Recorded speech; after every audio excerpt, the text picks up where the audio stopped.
जय श्री कल की। ओम नमो भगवते वासुदेवाय। आने जा रहा है जो कालखंड, उसमें मंदिर के होंगे द्वार बंद और भक्त होंगे भगवान से दूर। जी हाँ, एक ऐसा कालखंड बहुत जल्द दिखेगा हम सभी की आंखों के सामने, जिसमें दूरी बढ़ती चली जाएगी भक्त और भगवान के बीच। उसका कारण क्यों होगा ऐसा? क्योंकि अभी तो सब लोग दौड़े चले जा रहे हैं भगवान के मंदिर, चाहे उनकी जान क्यों न चली जाए, लेकिन कोई भी कदम पीछे हटाने को तैयार नहीं है। आज भी हो रहे हैं लैंडस्लाइड, जा रहे हैं जो घूमने के लिए धार्मिक स्थलों पर, वहाँ पर लोग फंस जा रहे हैं। मसूरी में भी बहुत ज़्यादा लोग, 2500 लोग अभी भी फंसे हुए हैं। कारण गए थे घूमने के लिए, हो गई लैंडस्लाइड, मौसम खराब, अब आने के लिए कोई रास्ता बचा नहीं। गए थे नेपाल में घूमने के लिए, हो गया वहाँ बवाल, फंस गए वहाँ पर लोग, बॉर्डर पर निकलने का कोई रास्ता नहीं। अचानक से चीज़ें जो बदल रही हैं, उसके कारण लोगों को तकलीफ़ें आ रही हैं। जब जीवन में तकलीफ़ें आती हैं, लोग भगवान से शिकायत करते हैं, और यदि उनकी तकलीफ़ें दूर ना हुई तो एक अविश्वास मन में पैदा हो जाता है कि भगवान कहीं है ही नहीं, और अगर हैं तो क्यों मेरे जीवन में तकलीफ़ें हैं, क्यों भगवान मेरी मदद नहीं कर रहे हैं। यही अविश्वास की भावना इंसान के मन में अब आने वाले कालखंड में और ज़्यादा होती चली जाएगी, क्योंकि धार्मिक स्थलों पर बढ़ती हुई भीड़ और मौसम में भारी बदलाव के कारण अचानक से होगा जो वो सोच से परे होगा। बड़े बड़े बोल्डर्स को गिरते हुए आप लोगों ने इस बार देख लिया। क्या हर बार मानसून इतनी ही तबाही लाता है जितनी इस बार लाया है? नहीं, चूँकि ये मंगल का साल है, अतिचारी गुरु हैं, शनिदेव वक्रीय जली राशि में, इसलिए इस बार जो हो रहा है वो बाकी वर्षों के मुकाबले बहुत अलग हो रहा है। और यही वो कारण है कि लोग जब अपनी आँखों के सामने देख रहे हैं कि भक्त पहुँचे मंदिर में, तो यदि भगवान बचाना चाहते तो भक्तों की जान बच जाती, फिर भक्तों की जानें क्यों गई? ये जो क्वेश्चन मार्क है, ये लोगों के दिमाग में कूट कूट कर भर दिया जाएगा और लोग भी उस पर विश्वास करेंगे, और यही अविश्वास उन्हें मंदिरों से अलग ले जाएगा। लोग भगवान से दूर होते चले जाएंगे, बहुत कम लोग बचेंगे। 7 सालों के पश्चात जब अतिचारी गुरु अपनी चाल बदलेंगे, तब जाकर आप देखेंगे इतना बड़ा परिवर्तन विश्व में आया है कि जो लोग वास्तव में धर्म के रास्ते पर चल रहे थे वो बहुत कम रह जाएंगे, लेकिन जो बचेंगे उनमें भारी परिवर्तन, यानी वो नर से नारायण बन चुके होंगे और लेडीज़ नारायणी बन चुकी होंगी। वही तो भगवान कल की चाहते हैं। लेकिन उसके पहले का जो समय है, अब 2025 सितंबर से जो स्टार्ट हुआ है, ये 26 और 27 में आप देखेंगे, चूँकि बीमारियां भी आएंगी, चूँकि लोगों का मरना और ज़्यादा होगा, ये मौसम के बदलाव के कारण सोलार फ्लेयर का अटैक होगा। जी हाँ, सोलार साइकिल भी एक कंप्लीट होने वाला है, 11 वर्षों में 12 वर्षों में होता है, तो उसके भी बहुत ज़्यादा अटैक होंगे। एवं चूँकि मौसम बदल रहा है तो चीज़ें भी बदलेंगी धरती पर, धरती का तापमान भी बिगड़ेगा, नदियों का रौद्र रूप भी देखने को मिलेगा और कहीं एकदम सूखा। अब लोग इस कंडीशन को भगवान से जोड़ेंगे और कहेंगे कि यदि भगवान है तो चीज़ों को सही क्यों नहीं कर रहे हैं, और अगर चीज़ें सही नहीं हो रही है तो फिर काहे का भगवान, कहाँ है भगवान?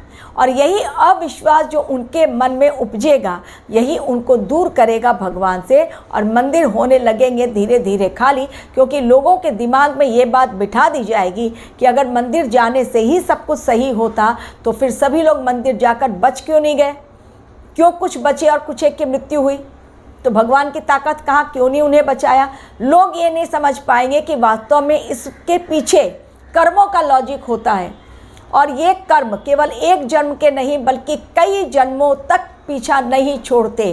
कर्मों का ऐसा चक्रव्यूह में इंसान फंसता है कि हर जन्म में वो कर्म उसका पीछा नहीं छोड़ते हैं। ये बात बहुत कम लोगों की समझ में आएगी, लेकिन बाकी लोग यही समझेंगे क्योंकि भगवान साथ नहीं दे रहे हैं, इसलिए मंदिर जाने से क्या फ़ायदा। और ऐसे लोग फिर अधर्म के रास्ते पर चल पड़ेंगे, क्योंकि वो शॉर्टकट का रास्ता रहेगा और शॉर्टकट के रास्ते में जाकर उन्हें लगेगा कि वो अपने लिए सब कुछ सही कर रहे हैं, जबकि वो होगा उनके लिए गलत। क्योंकि युग परिवर्तन होना है, महाविनाश होना है, दुनिया खत्म होनी है। तो अगर चीज़ें बटेंगी नहीं, सभी लोग सुधर जाएंगे, तो सभी लोग इतने सारे करोड़ों की संख्या में, कितने ज़्यादा हैं लोग, सोच लीजिए आज की पॉपुलेशन, तो इतने सारे लोग सतयुग में तो जाएंगे नहीं। तो चीज़ों को ख़त्म करना है, तो ख़त्म कैसे होगा?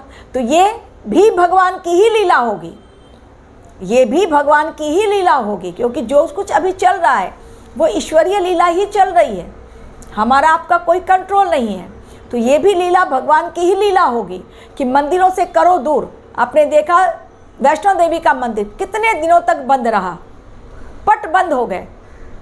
टपकेश्वर महादेव मंदिर ऋषिकेश में पूरी तरह जलमग्न, कल्प केदार पूरी तरह मलबे के अंदर। तो जो नहीं हुआ इस समय हो रहा है। भगवान ने भी अपने आप को कहीं ना कहीं कैद कर लिया। वो भी नहीं चाहते हैं कि नकली भक्त उनके द्वार पर पहुँचे और उनकी मंदिर की पवित्रता भंग हो। वहाँ की एक अलग एनर्जी होती है। लेकिन लोग आज भक्ति करने नहीं जाते हैं, अपनी शक्ति प्रदर्शन करने जाते हैं, अपनी शक्ति को दिखलाने जाते हैं कि देखो मैं कितना चढ़ावा चढ़ा रहा हूँ, देखो मैं कैसे रील बना रहा हूँ, देखो मैं क्या क्या कर रहा हूँ। ये जो दिखाने की भावना है, देखने दिखाने की, यही इंसान को लेके जा रही है डाउनफॉल की ओर, पतन की ओर।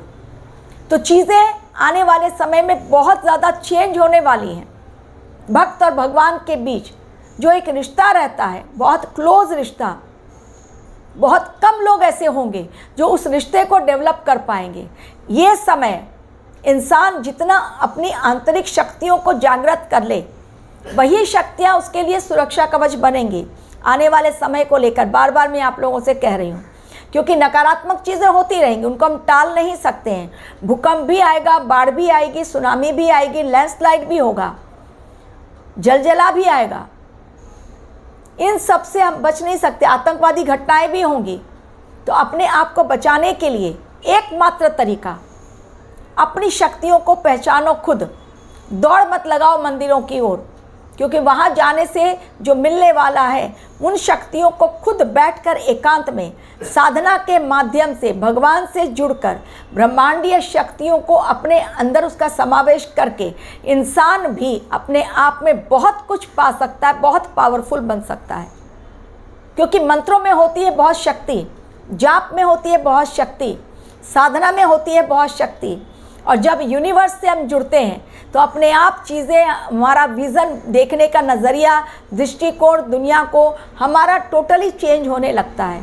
हम सत्य से जुड़ते हैं, लेकिन भगवान सत्य से नहीं जुड़ने देते लोगों को इतनी जल्दी। जिन्हें चाहते हैं कि लोग जो सत्य से जुड़े, केवल वही जुड़ पाते हैं और फिर उनके जीवन में हो जाता है बड़ा बदलाव। तो आने वाला कालखंड कैसा होगा, इन शॉर्ट मैंने आप लोगों को बतलाया। बाकी जैसी घटनाएं आपके साथ होंगी आपके जीवन में, चीज़ें अपने आप आपके सम्मुख आएंगी और आप खुद ही स्वयं अनुभव करें कि ये चमत्कार हो रहा है या विनाश हो रहा है। क्या भगवान आपके अंदर परिवर्तन ला रहे हैं, आपकी आंतरिक शक्तियाँ जागृत हो रही हैं, या आप सरेंडर करने के बजाय अभी भी वांडरिंग कर रहे हैं, चारों तरफ घूम रहे हैं, यहाँ से वहाँ भटक रहे हैं भगवान की तलाश में, और भगवान कहीं दिखलाई नहीं पड़ रहे हैं। क्या आपके अंदर भी कोई विषाद बढ़ता जा रहा है, क्या अविश्वास की भावना आ रही है, या आप भगवान के ज़्यादा क्लोज हो रहे हैं? किस तरह का अनुभव आपको मिल रहा है? डेफिनेटली आपको कुछ दिनों में ही वो कालखंड, ऑलरेडी उसकी शुरुआत 999 से हो चुकी है। देखते जाइए अतिचारी गुरु, वक्रीय शनि, मंगल का साल कितना बड़ा परिवर्तन करता है इंसान के जीवन में। Thank you very much for watching my video.